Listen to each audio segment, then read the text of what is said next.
Hey, what's up, everybody? BDF44 coming at you with another video. All right, so the Lakers, they played the Thunder this evening, and yesterday, of course, we got our hats brought to us by the Memphis Grizzlies. What I failed to mention in regards to my two videos in regards to the Memphis Grizzlies was the 22 turnovers that the Lakers had. So I wanted to zero in on that point since it was so very, very important of a stat. 22 turnovers. Now, the Lakers, when we're at our best, we're probably hovering around 14 to 16 turnovers. That's a good game. Usually when I see the number 14, I feel really good about that. The Lakers have kept themselves at a turnover level that is conducive for what it is that they can offset. But once we start getting into 17, 18, 19, 20, 21, 22s, chances are the Lakers have lost that game. I mean, you're not going to be able to sustain against a good team when you turn the ball over that much. Now, obviously, you want to give the credit to the Memphis Grizzlies because obviously they forced a lot of steals. Their defense forced steals, but I think there's ways you can help yourself by making it so that the plays aren't as easy to defend as we always say. So again, if the Lakers just implement more ball movement, more people movement in these plays, I guarantee you'll get more success out of those actions. But because we have people standing around all the time, yeah, it's stagnant, and it's hard to function properly within a stagnant offense. So that's one of the things that the Lakers must shore up. I mean, them turnovers, I kind of think that was an aberration. I think more of that had to do with Memphis and our effort, our energy. If our energy was up and Memphis, didn't play as strong defensively in that game, I think we obviously don't have as many turnovers. So you got to give credit first to them, and then also take some from the Lakers because you got to take care of the basketball and have quality possessions. And make that your intent, being that you're a bad defensive team, possessions matter even more.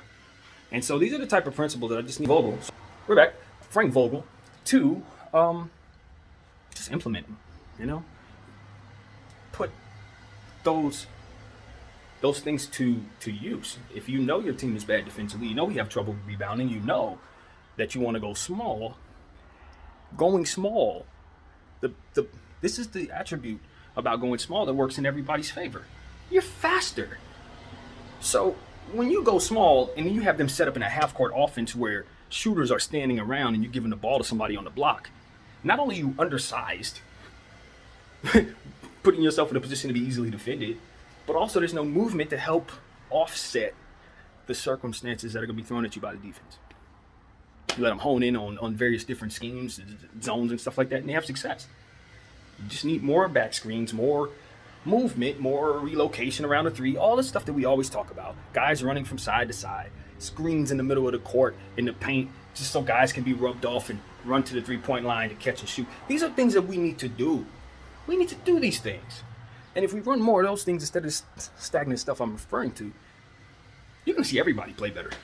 You're going to see everybody play better. And you don't need to change the lineups necessarily. You'll just see more out of what it is you're doing. However, you can't get away with size not being on the floor if you're the Lakers. Being marginally better than you are still makes you bad. With them small ball lineups, you need to have size. You need to have Dwight. You need to acquire a center. And the most important thing, obviously, is just finally after 30 games or however many games it's been, understanding that if you continue to run LeBron and Dwight at the 4 and 5, you're going to continue to have situations where you're getting out rebounded and pushed around. Those guys are forwards. Both of them are forwards, and Frank Vogel just continues to put his coaching job on the line. let it hang on this notion that this is what he should do, and it's just not. No, just because these players are Hall of Fame caliber players, great GOATs, whatever you status, that does not mean that you can put them in positions to be going up against bigger people and think they're going to just dominate because of who they are. That is a false application of what it is that you're doing. You don't have that type of situation. What you have is guys who are not, their bodies aren't reacting the way that you need them to for their standards. Bron ain't been Bron. AD ain't been AD like that. So not only are you sending them out there to be outsized and outmatched in some cases, but you're also sending them out there at half mass to be outsized and outmatched in some cases. So all of that just is about feel. It's about having a understanding the tone for your basketball team. And that's why Frank Vogel is the guy that we talk about in this situation. Because things only go down because he allows them to. If people are struggling, you pull them off the floor. If something is outmatched, or if your mismatches aren't something you can take advantage of, then you need to find a way to do so.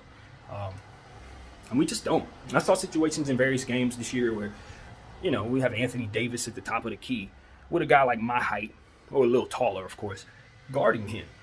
And it's like, he shoot a jumper over the guy and brick it. Like, fam, if you don't put that man on the block, if you don't run some sequences where you can take advantage of that size mismatch, like I've seen more than enough size mismatch opportunities that we just did not exploit.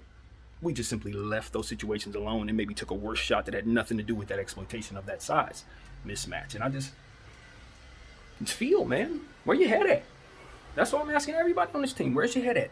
What are you thinking about as opposed to the game of basketball? Because clearly, basketball ain't the first thing on your mind. Because if it were, a lot of these things are very easy to fix. You see it in the tape, and you just do something else. Adjustments. We're trying to win or what? This is making us lose, do something else. And we're just not doing that. It's like, this is making us lose, but it's what we do, so we're just going to keep churning at it. Okay, and you'll be as good as you are. That's it. You'll be as good as you are. If you want to get better, you got to do better. And that stands for every situation, every circumstance, not just basketball. If you want to do better, you got to be better. And so that's it. I want to see the Lakers make some changes, not only with the roster, but just with the stuff they're doing. With the coaching staff as well, of course, coaching. But, we're in a space where everybody seems to want to be patient. I've been wrong about patience as it pertains to it's the right move or not. I've told us not to be patient when sometimes it is best to be patient. So I'm learning in that regard. I'm letting others lead me in that way. Okay, patience is the better way to go. But in this particular case, you just got to be mindful of the clock. Just be mindful of the clock, you guys. So that's what I got to say about that, man. The rumor mill is going around. I've been seeing more and more about the Pacers and the pieces that they got. Obviously, you got some guys who are a little upset now that their names are being involved in trade rumors. I heard that Miles Turner essentially released a statement, and I'm not going to try to quote him, but basically what I took from his statement was, I don't feel appreciated. They treat me like I'm a glorified role player when I'm a player who's been here his entire career and has done great things here individually. So he's ready to move on and be somewhere where he's wanted in a winning situation that will allow him an opportunity to continue his career in the trajectory he was going. And I feel for him, you know what I mean? You can give your whole career to a team, you know what I mean? You sacrifice some aspects of your career because of the team and the lack of the attention that comes to that team. Because you best believe if Miles Turner was on, say, the Heat or the Lakers his whole career, he'd have made an all-star team. But, and maybe he has made an all-star team, but I'm telling you, he would have been more, he obviously would have gotten more attention and more appreciation. But he stayed a Pacer for life. He's still in his prime. He's still very effective. He's still coveted by just about the entire league. And his own team, which is mediocre at this point, respectfully, which they're trying to do something about, is seeing him as expendable in the process of getting better. And my thing is, I understand why, because they have to use him in order to get better in terms of his contract is one of the most valuable ones for them, one of the most coveted, if not the most coveted. So it's like, yeah, he's going to have to be on the block if they want to go ahead and rebuild or retool. But my thing is, maybe you don't let him go, not that one. Because at the end of the day, he does have an attribute about his game that is highly coveted. He is playing at a high level with those attributes. And like I said, he's still in his prime. So whatever the Pacers are doing, if I'm being utterly honest with you, I would have had Miles Turner possibly staying in consideration. I can build with him. Whatever we got going on, we want Miles Turner to be a part of it from a prototype standpoint. A center who can rebound, block shots, shoot threes, and is not afraid to bang. Who doesn't want that? So I'm kind of curious of what the Pacers are thinking. When you had somebody for so long, maybe it's just time to move on. But I don't see him as a liability in any way for their process. However, with that statement, the bridge is probably burned, so he will probably be moved. But I think that could be a very fortunate thing because I don't look at the Pacers as anywhere to be wanting to stay. Cut and dry. It's not like, oh my God, he's leaving the Pacers. No. But at the same time, it's like this is his team. It's where he was drafted. It's where he's been for 11, 12 years. And for that, I do feel terrible for him. That's awful. You hate seeing that. Especially when it's not something he wants to do. Now, what I will say is he should want to leave. You should want to leave, man. You are in, I ain't gonna say basketball Siberia, but basketball purgatory is probably the way you put it. Just like a waiting room, man. That Pacer organization is trying their very best to change that. I like that they're doing that. I think that's what they should do. There's nothing wrong with what they're doing, and this just has to work itself out. That's honestly my opinion. So now that we've said all that, would the Lakers be interested in Miles Turner? Absolutely. Could we afford to get him? Not without a third team. Not without a third team. THT may be able to help us get him. If we threw in Malik Monk, I'm pretty sure it would help. But then again, you got to ask yourself, are you depleting assets that you're going to need? Are you creating more holes by trying to plug in and fix others? You know, you don't want to find yourself making lateral moves in the midst of trying to be bold, Lakers. So we have to make sure we do what we do properly. But if we can get Miles Turner, that's something I would be very, very, very happy with, depending on what we give up. So that's one thing. Just want to put all of that out there. And, now, Lakers, OKC. OKC, very bad basketball team who's had our number all year long. All year long. They've beat us both times we've seen them. Russell Westbrook has not beaten his old team. So tonight, with the Lakers coming off a very bad loss, what I think the Lakers may have done, I give this like a 15% chance, this is a variable floating around in my head, that they punted yesterday's game because they knew the importance of today's game. They didn't even play hard in yesterday's game because if you had to choose which game you needed to win, it's definitely this one tonight. And I said that at the beginning of my video yesterday. Like, if I had to choose one, you best believe we better beat OKC. So,